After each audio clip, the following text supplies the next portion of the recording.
Kementerian Laporan Keuangan tahun anggaran 2023.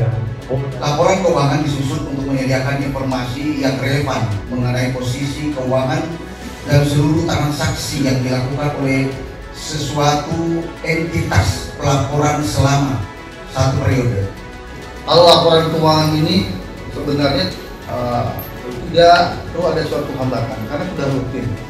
Tinggal kitanya bagaimana melaksanakan tugas sehari-hari. Kami akan mengambil dulu pada saat ini terkait dengan pelaksanaan. Saya tidak akan mengkhususkan terhadap penyusun laporan keuangan saja, namun akan secara global terhadap tugas keuangan. Dengan bacaan bismillah kami buka.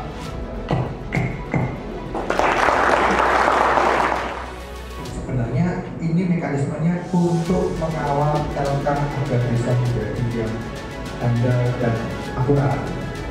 Dengan adanya tubuh sistem itu sudah diterbitkan peraturan yang membawa ini yaitu adalah peraturan nomor 8 tahun 2023.